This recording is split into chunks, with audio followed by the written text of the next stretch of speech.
I'm Nancy from Black Sheep Knitting in Needham, Massachusetts.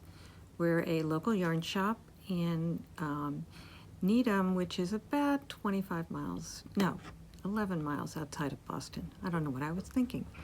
I'm here today to give you a tip and a favorite thing and something that I think is a good project and some ideas for some summer knitting. So I'm wearing a poncho. You can see, sorry, I think I shook the table. But this is a poncho made from a yarn called chai, and it's a linen yarn from Barocco, but it's the pattern, which I think is so interesting. We've used this pattern, it's from Church Mouse Yarns, and it's called Easy Folded Poncho. Well, it is truly easy because it is just a stockinette stitch for 50 inches, and you cast on, you cast on not very many. In any case, you cast on and you just knit in stockinette, and then you end up folding it and sewing a shoulder seam. But the interesting thing about this is we've done it in so many different yarns and so many different ways. What I like about this one is that it's a great summer poncho. And you think of poncho, you think of something cold, in the winter, but this in fact is a wonderful summer, going out to dinner, going to a cocktail party outside, going to a wedding, anything like that. And it's just basically knitting a long triangle or rectangle and knitting it here. So the chai, this actually is linen and silk. And what we did was we knit this on a larger needle than the yarn called for. We might have done it anywhere from an 8 to a 10. You can experiment and see how you like the fabric. The more open this is, the better it is to wear in the summer. So what we did was I think, cast on 90 stitches and used like a size 8 needle. The yarn actually calls for maybe a 5 or a 6 to an 8.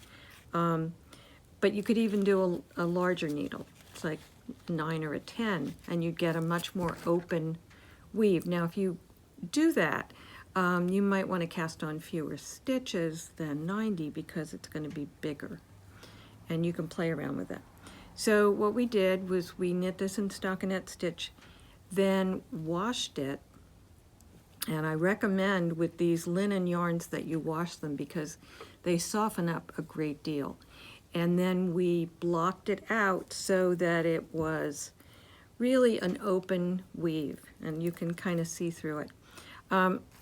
So I think it's a great summer garment. You can wear it then, spring, summer, fall. I think it's a great piece to wear.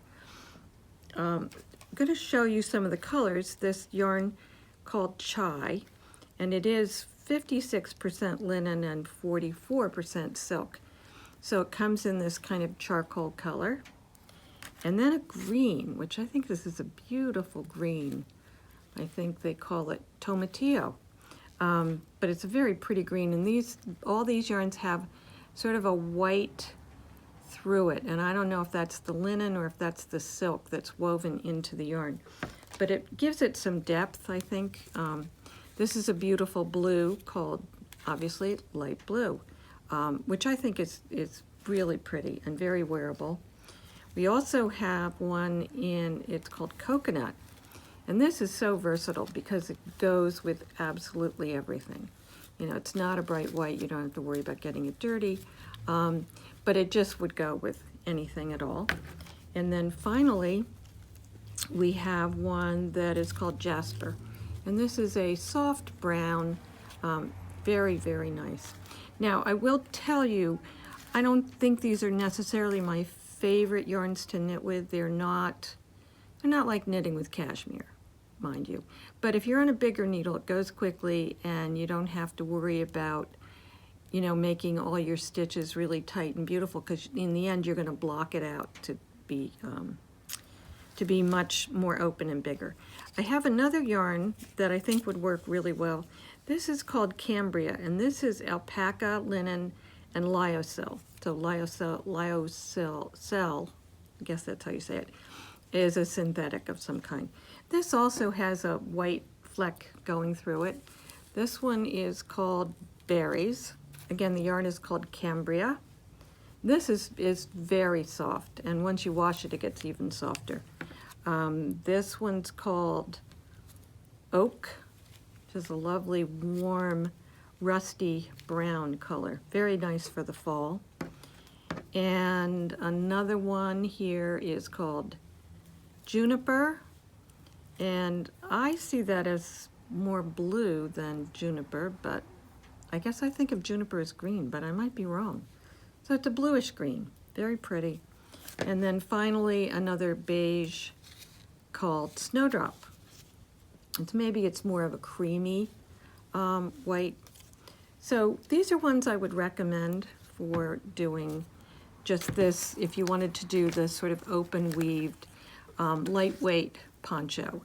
And it comes down, well, it comes down below my waist. You can make it larger or smaller just by the number of stitches that you cast on. And I have to say, this is so comfortable to wear. And particularly like if you're in a restaurant where it's a little cool, I recommend it. This is another, I have next to me another version, yet another, and we did many of these. This one, and this is what it looks like before it's on, but when you wear it, it's like this. So we striped, and what I did was I began with my my darker color here, and then I striped, I think I did every 2 rows here, and then up in here I did every 4 rows striping. And so it has this look. And then I continued onto the back every 4 rows. But you could do it any way you wanted. You could do, a fun one would be all, and this is a little faded, I think it was in the window. You did it all in this navy color and then just had one thin stripe, you know, every 4 or 5 inches might be fun. I've also done, with these, I've done color block ones. I did some for the winter, where I did 3 or 4 colors in big blocks of color, which is also a fun technique. So some choices of yarns that I have, some great choices right here. These are, this was made in soft cotton, and you've heard me say this before, but I'll repeat it. The new cottons are wonderful to knit with. And this one is super, super soft. So some of the combinations I found were these two, or you could do these 2 green colors. You could do this classic navy, this isn't the blue I had on here, but it's a little bit darker. Blue and white. You could do this blue and white, which is kind of a French blue, I would say. Very pretty. And then, if you wanted to be really fun and summery, this pink or this peach would be a good choice. And just so I don't want to overload you, but I have some new colors in Lena, in the Sandnesgarn Lena, which is a cotton and linen. And it's very drapey, lovely to wear.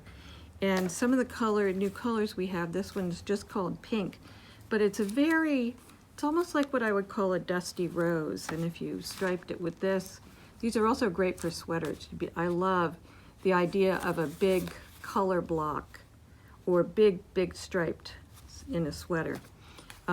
This one is called Shocking Pink. So that would go with that, or be very pretty with the white. This is, again, if you want to stripe it. Now you could do these just as solids, that would be fine. This one, again, is kind of the blue and white style. That's not the right word, but whatever. And then this one is called Sand. And the sand kind of goes with everything. That's a beautiful neutral color, or color combination. That's what I meant to say. So there are some ideas for just a wonderful, easy summer knit that you can get a ton of wear out of. So I just wanted to show you some, I wanted to show you some new yarns or some color combinations that I found. We have 2 new colorways here in Rios. We got a new shipment of Rios in. This one's called Sunset, and I just love this color. I think it's so beautiful. And the other one is called Frank Ochre. So very pretty. So then I was looking at them on the wall, and this color is called Lettuce, which we've had, and this one is called Peachy. But I looked at these and I thought, oh my gosh, would that be beautiful together in a sweater or for color work? Or if you want to do the easy folded poncho, you could do stripes, you could do big color blocks. But I thought these colors together were really quite lovely. So that's that. And then I came across a few things I wanted to show you because I thought they were kind of fun. I was cleaning up and I found this shawl pattern called Bojagi, I'm not sure how you pronounce it, but I thought this was really pretty. And you know, it's a great thing. You buy these single skeins of fingering weight because you think they're really pretty, and then you get them home and like, what do you do with them? But if you find 2 that go together like these 2, I think that's a really fun summer shawl, and I'm hoping to do that sometime soon. Another one, and this is one that I have knit already before, and I absolutely loved it, but I didn't do a good job with the gauge, and I thought I had compensated for using a different yarn, but I did not. So I'm going to do it again, hoping that this time, and this is actually a better picture, but I'll show you the pattern. And this is in an Aran weight, so this one goes pretty quickly. And I remember when I did it, I just loved knitting it. It's called Timber by a woman named Shannon Cook. It's a great designer. But this is what it looks like and what I had hoped I would end up. I've since blocked it and I can wear it, but I'm going to make it again. And I think I'm going to do I have a mohair and a fingering weight, or maybe it's a sport weight. And I will be sure to do all my math and get this right so that it really fits. And then what I have just started, this is called the Hibiscus Tea. And it is, I'm knitting it with a fingering weight and a mohair. These are beautiful blues. And it is, I'm going to alter it slightly. I just looked and looked and looked, and I wanted something in this navy blue, and I couldn't find anything. I came across this, and I really like it, but I'm going to, and this is where you can, why it's so wonderful to be able to knit, because you can alter things to be the way you want them. This is a pattern, for me it's a jumping off point, and I can alter it. So what I'm going to do, this has some shaping in here. I'm not going to do the shaping. I want it to be straight up and down, and I want it to be shorter. So I don't want something that's going to go over my hips, because I wanted to wear it with skirts and things, and I'd rather have them hit me just below the waist. So I'm going to do this pattern here, but I'm going to do it up a little bit higher. So when it starts out in the round from the top down with short row shaping, and just about finished with the short row shaping. And when you put mohair with something, it just is so soft and lovely and wonderful to wear. So looking forward to making some progress on that. So my tip for today is, I finished, some of you may remember I was doing socks. And these, I love doing these because they're on a size 8 needle and you can knit one in a day. And I learned this tip from Jody on Grocery Girl Knits. Grocery Girls Knits? In any case, I forget exactly what they're called. But I learned this from Jody, and she, genius that she is, figured this out. You know when you get to when you bind off and you get to the top and you've bound off and one side's bigger than the other. So what she did, and so I did this on this sock, and they aren't bigger than one side isn't bigger. So what she did was when she was binding off, she turned it around and bound off with the inside facing. So she's binding off in on the wrong side. So you just turn your work around, and if you're doing magic loop, you're knitting off the back needle. But the other thing about this that is why one of the reasons why she wanted to do this is that when you're doing a ribbing here at the top, it has a nicer end to it. You can see where it's a knit one, purl one, bind off. So you're binding off in pattern as opposed to having this sort of line that goes across. It just is a sort of a nicer continuation. So I will be doing that probably on my socks from now on because I really liked the way that worked. And I have one last thing that is hiding. So that was my tip for today, and now I have my favorite thing for today. This is called the Maker's Keep. It's from Cocoa Knits, and it is a wrist thing that fits on your wrist, and you bring it around like this while you're knitting, and this is a magnet. So what I have on here is a pair of little scissors. They just happened to be in the bag that this was in. And they, of course, stick on. But what I like about it is you can put your, either these are pins that I use for pinning something together, or, you know, when you have to do, put in markers for either doing it for a pattern where you're marking off, or another little hint, when you have to cast on 100 stitches or 300 stitches, what I do is I put in every 20 stitches, I put in one of these little light bulb markers that open and close. But I spend an awful lot of time digging around when I forget that I have this, digging around in a little tin trying to find them. Well, if you put them on your magnetic Maker's Keep, they're right there and you can just reach for them. And if you are pinning something together, you can put pins on here, or if you need your scissors very frequently, you can stick those on. So that's one of my favorite things. I think it's, we sell them in the shop, and I really like it for the ease of just, I can't tell you how much when I forget that I have this or I don't have it handy, and then or if I'm here in the shop and I don't have it, spend all that time sort of digging into a bag or something to find your stitch markers. Of course, they have to be metal, but I happen to really like these, and we do sell these in the shop. This is a great thing to have. So that's my favorite thing. I hope all of this stuff inspires you a little bit, and hope that you're finding some time to knit. I knit, this is another little tip for today. I knit an awful lot, and I worry that I watch too much TV when I do it. So I decided the other day, if I'm knitting during the day, I can't watch like Netflix or anything. I have to watch something where I learn. So I was on YouTube and sort of searching around, and I do watch a lot of gardening shows because I love gardening.